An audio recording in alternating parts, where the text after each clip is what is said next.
Hello. If you're watching this video, you're probably in my grade 11 computer science class, and if you're not, you're welcome to listen along and take advantage of any of the resources that are available here.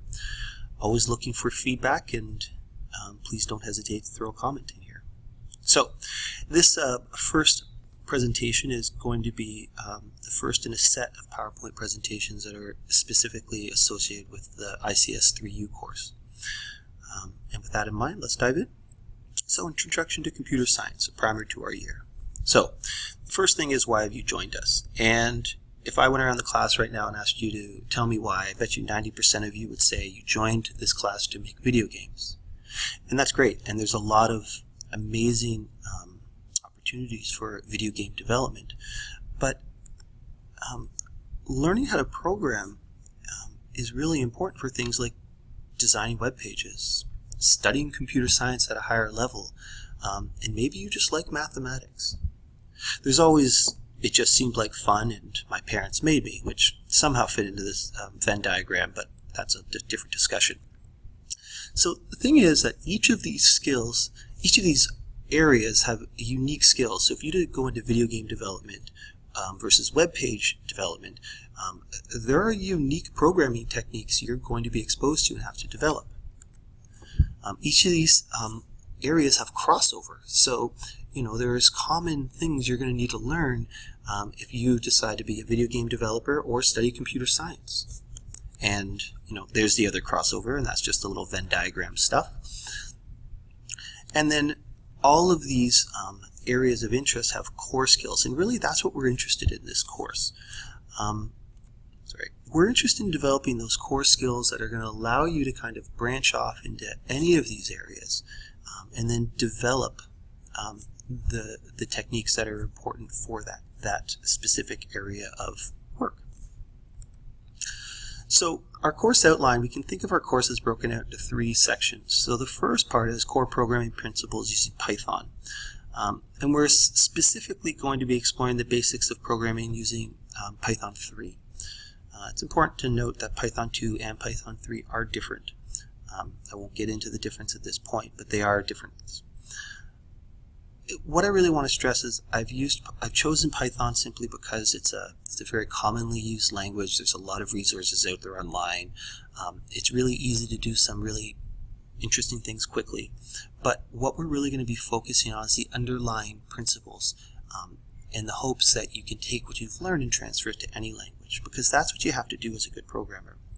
As a good programmer, you need to always be going out and learning new languages, and what you'll realize is that once you learn one language, if you focus on kind of that underlying principles, learning other languages is really easy.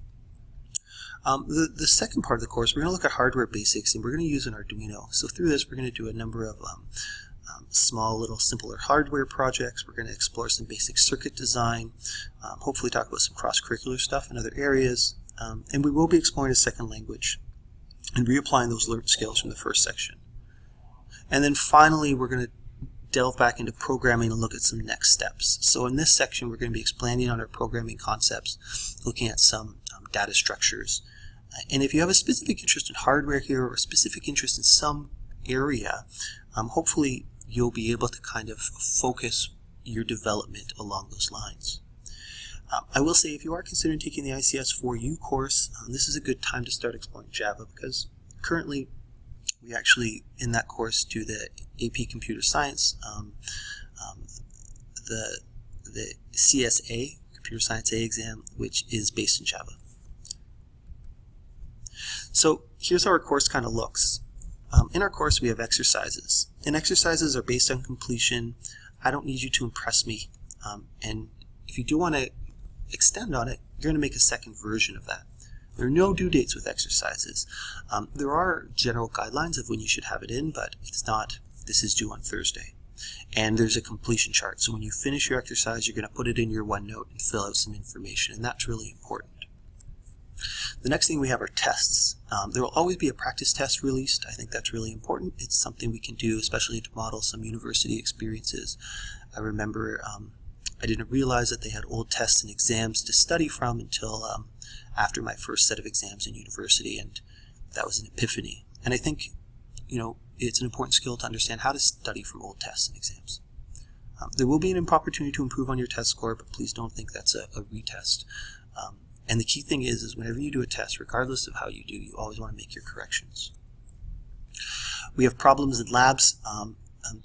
The labs are multi-step exercises, and then we're going to be using a variety of online resources, including CodingBat, Project Euler, contest problems, and again, with these, it's really important you fill in that completion chart, which we won't go into right now. And finally, we have assignments. Assignments are formally assessed, so we're going to be marking that quite formally with a rubric. There's going to be progress checks along the way. You are going to have to develop a video for that to talk about that task. And this is where I really want you to impress me. I want you to expand on the concepts. I want you to show me how you can take what you've learned and kind of tweak it a little bit. And then finally, you want to make sure you fill in that completion chart. Notice the theme here. So just to get an idea of how the course works, imagine this is a timeline from September to December. You're going to see something like this. Exercise 1 is assigned, and that's the due date. But what we actually do is we're going to stagger those exercises because people are going to work at different paces through these. So someone might finish exercise 1 a little earlier than someone else. But what we do is we start off by offering that assignment 1 in there early, so you can kind of work on a variety of things. And you'll see how this kind of works once we get going with our course. We will have some tests along the way. I have test 1, test 2, and then a test 3 with a question mark. And we'll have to see how we're progressing to figure out what tests are ideal in this context. And then academic week, we're going to have a written assessment there. So we'll talk more about that a little later. We will have a summative in this course. You'll be continually developing a tools class throughout the year. And so, in a sense, you're going to be working on building some stuff to kind of get ready for your summative at the end of the year. You don't have to worry about it right now. We're going to have a lesson early in the year to kind of get things started. At the end of the year, you'll complete a task based on what you've been developing over the year. The effort you put into your summative preparation throughout the year will not only benefit your final submission, but it will significantly help your learning. I really do believe that. I think this is a really good task. And the goal is to introduce an important habit to develop as a programmer, and that is to always be building and collecting your own kind of tools that you can kind of hide away to reuse. What's really important here is to recognize that people will progress at different rates, and there will be some differentiation. And I really want to stress the point that you can complete the summative task without any preparation work, but I don't think you'll get the same experience. So just watch for that in the next little while when we talk about the summative, and we'll kind of start off as a class and get everyone going. So here are some course tips I have for you. The first thing is work with different people. There's a lot of people of varying skill levels, and some people are really strong in different areas. So sit with someone different. Work with different people. Don't try and memorize things. People often come into a computer science course and have this feeling that they're going to memorize things. You don't need to memorize anything. All documentation will be provided. There will be certain things you will naturally memorize, but it's really important that you don't sit down one day and try and memorize all the different functions that are contained within the math module, for example, because I'll give them to you. Ask questions. Email me questions. That's okay. Often what you do, if you email me a question, you say, I'm having a problem with this code, I'll make a video response and respond to everyone. Share your code. This is the only course where you will do better if you copy or share work. And in fact, that's what programmers do. Programming has evolved a lot in the time since I started programming, and you are regularly using code that someone else has developed, and that is really what has allowed the kind of growth of this industry. So it's important we do this, and we'll talk about how we'll do this in an effective way. Connect with our larger programming community, both younger and older. There's a lot of people in our community that are really strong programmers, and they can teach you things that I might not know about because of the different interests that people have. And I say younger and older because we have students in the younger grades that are really strong programmers, and just like we have students in the older grades. So connect with our larger community. Go to bed. Don't stay up late trying to debug your code. Sleep is much better. I'd much rather you just send me an email, say, I'm having trouble with this one thing.